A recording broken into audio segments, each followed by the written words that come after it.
Hello dear friends, in today's lecture we discuss analysis of prestressed concrete beam for a T section.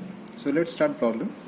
A prestressed concrete T beam is to be designed to support a superimposed load of 4400 Newton per meter over a span of 5 meter. The T beam is made up of a flange 400 mm into 40 mm thick. The rib is 100 mm in width and 200 mm deep.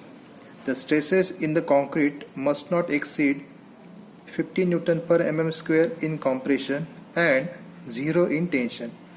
At any stage, check for adequacy of the section provided and calculate minimum prestressing force necessary. Corresponding eccentricity, assume 20% loss after transfer. So in this problem, T section with flange width 400 mm and depth 40 mm. Then for rib portion, depth is 200 mm and width of rib is 100 mm. Then 200 plus 40 means overall depth is 240 mm for this T section. Remaining data is first superimposed load, that is live load is given, which is 4400 Newton per meter, means it is 4.4 kilonewton per meter. Then span of beam is 5 meter, so here L equal to 5 meter. Stress in concrete not to exceed, as in problem it is mentioned that the stresses in the concrete must not exceed 15 Newton per mm square in compression.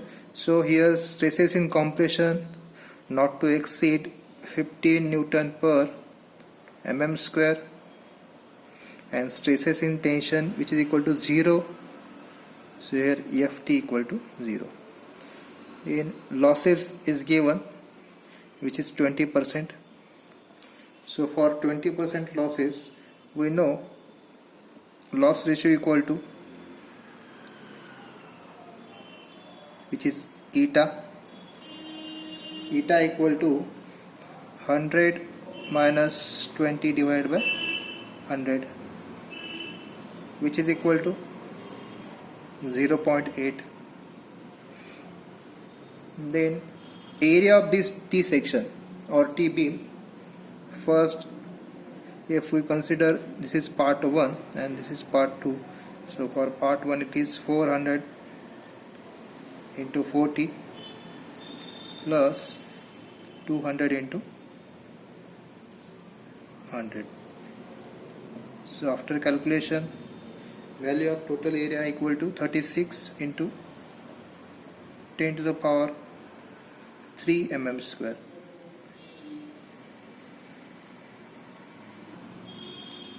Then first step is to find position of neutral axis or depth of neutral axis.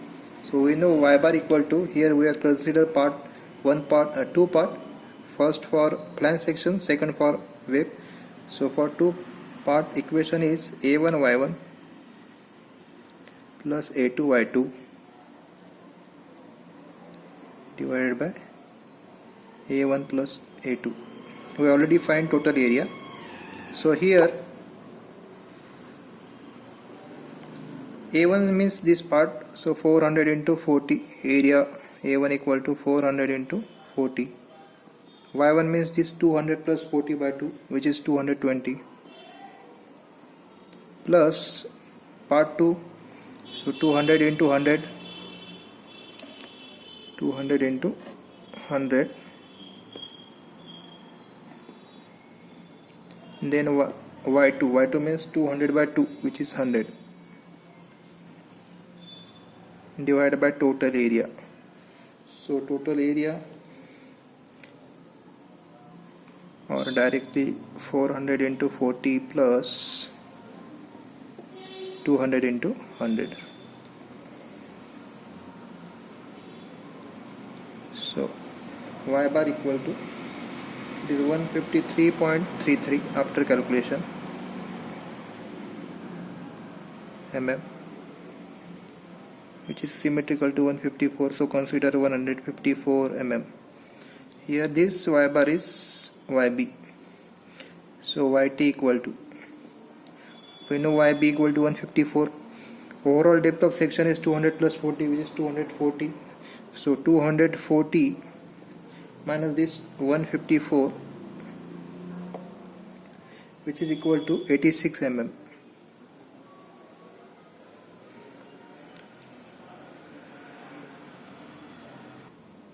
So next step is to find moment of inertia. So we know moment of inertia is equal to Ig plus AH square. Here for two parts, so for 1 and 2. So for first part we know BD cube by 12, so B equal to 400, depth equal to 40, so 40 cube divided by 12, then area, so 400 into 40. Here S square means we know y1 equal to 220, 220 minus this yb, so 220 minus 154 bracket square. This is for first part. Then for second part b equal to 100, so 100 into depth equal to 200, so 200 cube divided by 12 plus area, so 100 into 200 into h. Here h equal to y2 equal to 200 by 2 means it is 100, and yb equal to 154, so yb minus y2, which is 100 bracket square bracket close. So I equal to 196.82 into 10 to the power 6 mm raised to 4. This is the value of moment of inertia. Then next step, that is step 3, is to find section modulus. So for top, zt is equal to moment of inertia divided by yt. I equal to 196.82 into 10 to the power 6, and yt is equal to 86. So here zt equal to 2.28 into 10 to the power 6 mm cube. The next step is to find zb. So zb is equal to I divided by yb. Again I equal to 196.82 into 10 to the power 6 divided by yb. Yb equal to 154. So zb is equal to, after calculation, it is 1.27 into 10 to the power 6 mm cube.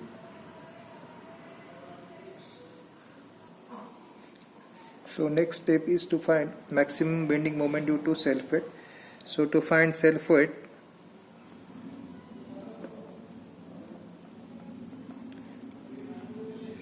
for self weight it is area into density. So area, already you find area, which is 36 into 10 to the power 3 mm square. As density is in kilometer per meter cube, so here mm square to meter square, so either divide by 1000 into 1000 or multiply by 10 to the power minus 6. Here assume density of concrete equal to 24. So after calculation this value is 0.864 kilonewton per meter. Then maximum BM due to this dead load. So maximum BM equal to, so since UDL over entire span it is WL square by 8, we find already self weight, which is 0.864, and L equal to 5 meter, which is given in problem, divided by 8. So final value is 22.7 kilonewton meter. This is the maximum BM due to self weight. Then step number 5, to find maximum BM due to live load. Live load is given 4.4 kilonewton per meter.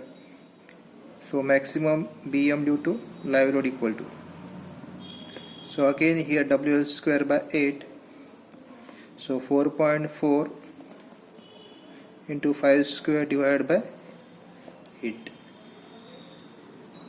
So this value is 13.75 kilonewton meter. Then next step is to find resultant stresses. That is for case 1, that is initial condition. As in problem it is mentioned, and stresses are given which are not to exceed. In case of tension it is 0, and in case of compression it is 15 Newton per mm square. As we know, in condition 1, that is a transfer. In this way beam deflect, so it create tension at top and compression at bottom. So for tension at top already value is given, so we are finding at top. So for top, P by A minus PE divided by ZT plus M divided by ZT. So at top Ft is given. Since Ft equal to 0, here stress equal to 0. P divided by 36, already we find area, which is 36 into 10 to the power 3 minus again P into E divided by Z2, we find 2.28 into 10 to the power 6. Then M divided by ZT, after calculation its value is directly 1.18. So if we simplify this, then equation is, or keep it in same, that is 0 equal to P by 36 into 10 to the power 3 minus P divided by 2.28 into 10 to the power 6 plus 1.18. So this is equation number 1. Then at bottom, so again P by A plus P by ZB minus Cm divided by ZB. So at bottom, stress not to exceed 15 Newton per mm square, as it is given in problem. So 15 equal to P divided by again 36 into 10 to the power 3 plus PE divided by 1.27 into 10 to the power 6 minus M divided by ZB equal to 2.12. So this is equation number 2. After simplifying this equation 1 and 2, we get P equal to 193.42 kilonewton and E equal to 77.24 mm. 77.24 mm. As in problem, it is mentioned to find pre-stressing force and eccentricity at transfer. So first we find P and eccentricity E. In case 2, when the beam is subjected to final P force and losses. So here losses are given. So value of eta is 0.8, as 20% losses are given. So resultant stresses at top. So to find resultant stresses at top, we know if losses are there, then first is to find P by A. Equation is for direct stress into eta minus, due to eccentricity, so PE divided by ZT into eta, then plus due to self weight, so M by ZT, and due to live load, so M divided by again ZT. This is for dead load and this is for live load. So if we put value in this equation, we get 4.29 minus 5.24 bracket close plus 1.18 due to self weight plus due to live load 6.03. So at top answer is 6.26 Newton per mm square. So value is positive positive, so nature is compressive. Then at bottom, same for bottom, so P by A into eta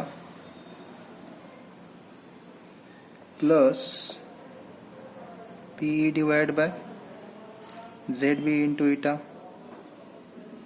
minus MD divided by ZB minus ML divided by ZB. So here value of this after calculation, first term for direct stress it is 4.29, then for eccentric stress it is 9.41, and then for dead load it is 2.12, and for live load or due to live load movement it is 10.82. So final answer is 0.76 Newton per mm square. Answer is positive, so nature is compressive. And last step is to find or to draw resultant stress diagram. So this is cross section of beam.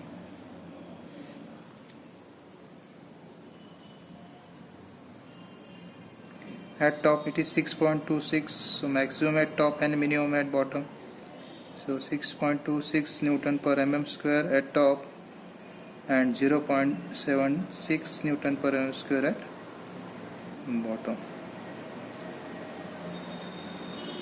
Nature is compressive.